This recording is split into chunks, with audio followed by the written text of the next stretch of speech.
নমস্কাৰ বন্ধুসকল, আজি কথা পাতিম মৃত্যুৰ পিছত আমাৰ যি সূক্ষ্ম শৰীৰ অৰ্থাৎ আমাৰ এই যি স্থূল শৰীৰ যিটো আমি সচৰাচৰ চবে দেখা পাওঁ, সেই শৰীৰৰ ভিতৰত থকা যিটো সূক্ষ্ম শৰীৰ যাক আমি সচৰাচৰ আত্মা বুলি কওঁ, সেই আত্মাটোৰ কি হয় বা সেই আত্মা কলৈ গতি কৰে আৰু পিছত সেই আত্মাই পুনৰ নতুন জীৱন পায় নেকি? যদি পায় তেতিয়াহ'লে কেনেকুৱা ধৰণৰ জনিত তেখেতসকলে জীৱন লাভ কৰে বা কেনেকুৱা ধৰণৰ জনি পায়? পুনৰ মনুষ্য জীৱন পায় নে কোনো অন্য কিবা জীৱ জন্তুৰ জীৱন পায়? সেই বিষয়ে আজি বিস্তৃতভাৱে আলোচনা কৰিম বন্ধুসকল, যে মৃত্যুৰ পিছত আমাৰ যি আত্মা, যি আমাৰ সূক্ষ্ম শৰীৰ, আমাৰ স্থূল শৰীৰৰ ভিতৰত থকা সেই সূক্ষ্ম শৰীৰটো আচলতে ক'লৈ যায় আৰু এই সূক্ষ্ম শৰীৰৰ কি কি ব্যৱস্থা হয় সেই বিষয়ে আজি অলপমান ডিটেইলছ কথা পাতিম। ঠিক আছে বন্ধুসকল, তো বেছি দেৰি নকৰোঁ, ভিডিঅ'টো আৰম্ভ কৰি দিওঁ। প্ৰথমতে কওঁ বন্ধুসকল, যেতিয়া আমি মনুষ্য যোনিত পাওঁ বা মনুষ্য শৰীৰ যেতিয়া আমি পাওঁ, মনুষ্য শৰীৰ পোৱাৰ পিছত কি হয়, এই পৃথিৱীত আমি যিমানবিলাক কাম কৰোঁ, মনুষ্য শৰীৰধাৰী জীৱই যিমান কাম কৰে,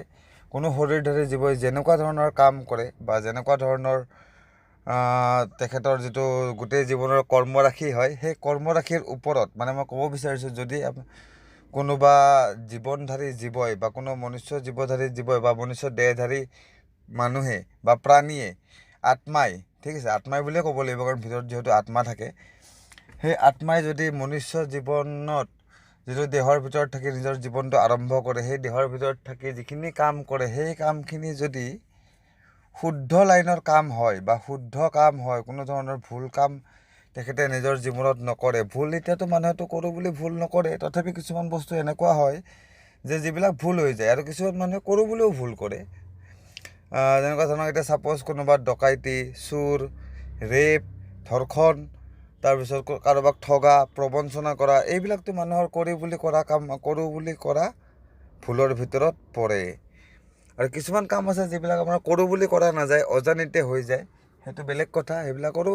অজানিতে হ'লেও সেইবিলাকৰো ফল আপুনি বা আমাৰ যিটো শৰীৰধাৰী জীৱ আছে মনুষ্য জীৱনৰ ভিতৰৰ পৰা যেতিয়া সূক্ষ্ম শৰীৰ, যেতিয়া আত্মা ওলাই যাব, মুক্তি হ'ব, সেই আত্মাই নতুন জীৱন আৰু পোৱাৰ আগে আগে এই জীৱনত এই শৰীৰত থাকি আপুনি যিমানখিনি কাম কৰিছে, আপোনাৰ সেই কাম ভাল হওক বা বেয়া হওক, মই ক'ব বিচাৰিছোঁ এইটোৱে, ভাল হওক বা বেয়া হওক, যি কাম আপুনি ইমান দিন আপুনি কৰি আহিছে, আপোনাৰ এই মনুষ্যধাৰী জীৱনৰ ভিতৰত থাকি বা এই মনুষ্যধাৰী জীৱন লাভ কৰি তাৰ সকলো হিচাপ নিকাচ আপুনি দিব লাগিব যেতিয়া আপোনাৰ মৃত্যুৰ সময় হৈ যায়। মৃত্যুৰ পূৰ্বে, মৃত্যুৰ কিছুদিন পূৰ্বৰে পৰা মানুহে নিজৰ যিবিলাক কৰ্মৰাজি, নিজৰ জীৱনৰ যিবিলাক কৰ্মৰাজি আছে, সেই কৰ্মৰাজিবোৰ মানুহৰ জীৱনত এটা এটাকৈ মনত পৰিবলৈ আৰম্ভ কৰে। যদি আপুনি কিবা ভাল কাম কৰিছে, সেইবিলাকো আপোনাৰ মনত পৰিবলৈ আৰম্ভ কৰে, বেয়া কাম কৰিছে সেইবিলাকো মনত পৰিবলৈ আৰম্ভ কৰে। মুঠতে নিজৰ ৰচিত, নিজৰ স্বকৰ্মৰ দ্বাৰা ৰচিত বা স্বভাগ্যৰ দ্বাৰা ৰচিত যিমানবিলাক আপোনাৰ ভুল, দোষ, গুণ, ত্ৰুটি, ভাল বেয়া সকলোখিনি বস্তু আপোনাৰ এটা এটাকৈ যিটো শৰীৰ ত্যাগ কৰিব ধৰা মানুহ বা শৰীৰ ত্যাগ কৰিব ধৰা আত্মা, তেখেতৰ স্মৃতিলৈ আহিব ধৰে। আৰু তাৰ পিছত এই শৰীৰধাৰী মনুষ্য যোন আপোনাৰ যাৰ জীৱ যাওঁ হৈ থাকে বা যাৰ প্ৰাণবায়ু ওলাও হৈ থাকে, যেতিয়া এই কথাবিলাক মনত পৰিবলৈ আৰম্ভ হয়, তেতিয়া আত্মাৰ খুব সন্ত্ৰস্ত হৈ যায়, ভিতৰত থকা আত্মাটো খুব সন্ত্ৰস্ত হৈ যায়, খুব ভয়ত আতুৰ হৈ যায়। কাৰণ আত্মাইতো সকলো জানে, খালি মনুষ্য জীৱনৰ ভিতৰত আহি সকলোখিনি পাহৰি যায়। জন্মৰ আগলৈকে যেতিয়া মাকৰ গৰ্ভত থাকে মানুহ এজন, মনুষ্য জীৱন এটা, তেতিয়া মাকৰ গৰ্ভত থাকোঁতে মনুষ্য সেই শৰীৰৰ ভিতৰত যিটো জীৱাত্মা থাকে, যি আত্মা থাকে, সেই আত্মাৰ সকলো কথা মনত থাকে, সকলো ভাল বেয়া তেখেতসকলে জানে। আগৰ পূৰ্বৰ জন্মৰ কামৰ কাৰণে এই জন্মত তেখেতসকলে মাকৰ গৰ্ভত থাকোঁতে, তেনেকুৱা ওপৰত মই এটা ভিডিঅ' আগতে বনাই দিছোঁ, মাকৰ গৰ্ভত থাকোঁতে তেখেতসকলৰ মাজত আৰম্ভ হয় আপোনাৰ প্ৰায়শ্চিত্তৰ ভাৱ, ভগৱানক প্ৰাৰ্থনা কৰিবলৈ আৰম্ভ কৰে যে হে প্ৰভু, আগৰ জন্মত যি কৰিলোঁ, এই জীৱনত মই আৰু আপোনাৰ কাম এনেকুৱা নকৰোঁ, মোক এই যি জনিত তুমি থৈছা, যি জনিত তুমি মোক থৈছা, বৰ্তমান মই ইয়াত লৰিব নোৱাৰোঁ, ভালকৈ খাব নোৱাৰোঁ। কেনেকুৱা শিশু এটা যেতিয়া গৰ্ভাৱস্থাত থাকে, মাকৰ গৰ্ভৰ ভিতৰতে 9 মাহ থাকিব লগা হয়, নহয় জানো? সেই 9 মাহৰ সময়খিনিতে শিশুটোৱে জীৱনৰ সমস্ত তেখেতৰ আগৰ পূৰ্বজন্মৰ সমস্ত কথা তেখেতৰ মনত আহে, কি কাৰণত তেখেতে আহি আকৌ পুনৰ আগৰজনী পালে সেই কথাটো তেখেতৰ অনুধাৱন হয়। তাৰপিছত তেখেতে ভগৱানক প্ৰাৰ্থনা কৰিবলৈ আৰম্ভ কৰে। জীৱাত্মাই যিটো মাকৰ গৰ্ভত থাকে আৰম্ভ কৰে যে হে প্ৰভু, আগৰবাৰ যি কৰিলোঁ এইবাৰ মই তোমাৰ ধৰ্মত, তোমাৰ নামতে, তোমাৰ কৰ্মতে গোটেই জীৱনটো শেষ কৰিবলৈ বিচাৰিছোঁ। গতিকে সোনকালে মোক এই যিটো অৱস্থা, মাতৃগৰ্ভৰ যি অৱস্থা, সেই অৱস্থাৰ পৰা মুক্তি দিয়া বুলি ভগৱানক প্ৰাৰ্থনা কৰিবলৈ আৰম্ভ কৰে। ঠিক আছে। আৰু এনেকৈ ধৰণৰ যেতিয়া স্থিতিবিলাক পাৰ কৰি লাষ্টত যেতিয়া 9 মাহ বা 9 মাহ 10 দিন বা 9 মাহ 10 মাহৰ ভিতৰত যেতিয়া সন্তান হিচাপে প্ৰসৱ হয়, অৰ্থাৎ মাকৰ প্ৰসৱ নলীৰে যেতিয়া বাহিৰ ওলাই পৃথিৱীৰ মুখ দেখা পায়, তেতিয়াই গৰ্ভস্থ জীৱাত্মাৰ ভিতৰত থকা যিমানখিনি জ্ঞান থাকে, সমূলি জ্ঞান গৰ্ভস্থ জীৱাত্মাটোৱে পাহৰি যায়। আৰু যাৰ ফলত পৃথিৱীত নতুনকৈ আহিয়ে সকলো জ্ঞান পাহৰি মুখ হেৰুৱাই যেতিয়া সৰু বাচ্চা যেতিয়া কেঁচুৱা আপোনাৰ জন্ম হয়, আপোনালোকে দেখা পায় যে কান্দাৰ মূল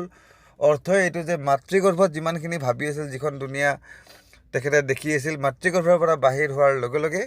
এই সমস্ত জ্ঞান, সমস্ত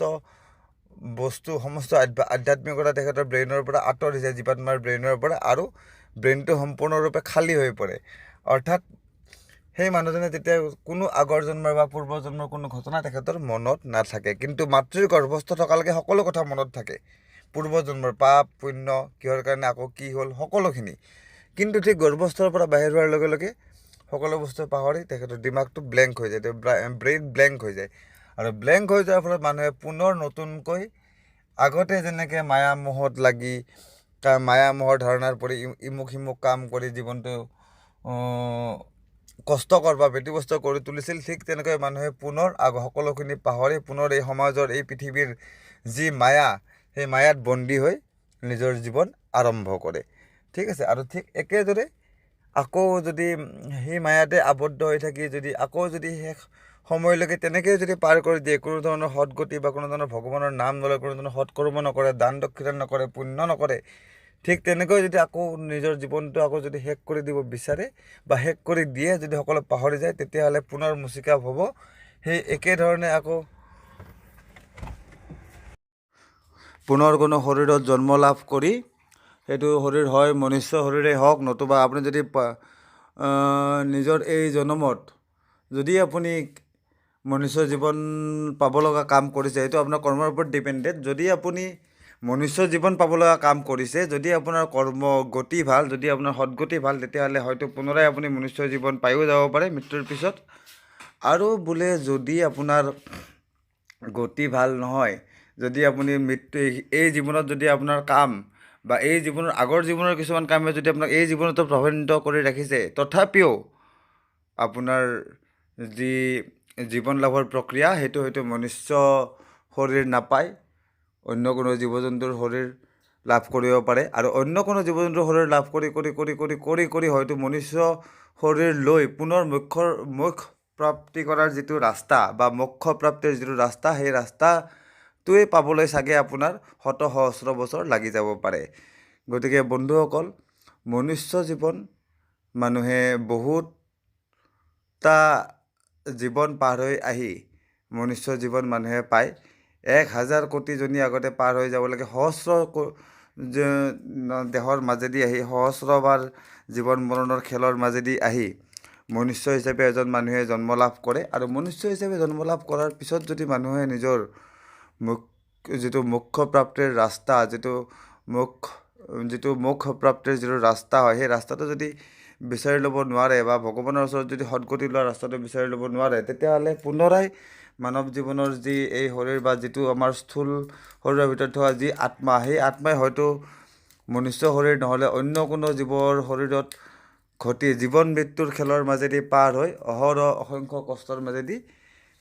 গতি কৰি থাকিব লাগিব, যেতিয়ালৈকে মোক্ষ প্ৰাপ্তিৰ ৰাস্তাটো নাপায়। গতিকে মনুষ্য জীৱন লাভ কৰোঁতে মোক্ষ প্ৰাপ্তিৰ ৰাস্তা পাবলৈ সহজ হয় ভগৱানৰ শ্ৰীচৰণত সেৱা কৰি বা ভগৱানৰ শ্ৰীচৰণত প্ৰাৰ্থনা কৰি, ভগৱানৰ নাম লৈ, দান দক্ষিণা কৰি ইত্যাদি অজস্ৰ উপায়েৰে মোক্ষ প্ৰাপ্তিৰ ৰাস্তা মানুহে এই জীৱনতে ক্লিয়াৰ কৰি ল'ব পাৰে, মনুষ্য জীৱনতে। গতিকে সময় থাকোঁতে এই জীৱনটো অথলে যাব নিদি সৎ কামত ব্ৰতী হ'ব লাগে,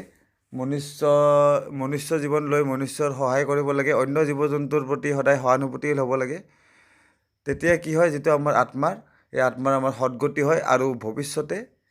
মোক্ষ প্ৰাপ্তি কৰিবলৈ সক্ষম হয়। মোক্ষ প্ৰাপ্তি মানে আত্মা আপোনাৰ সেই ভগৱানৰ ওচৰলৈ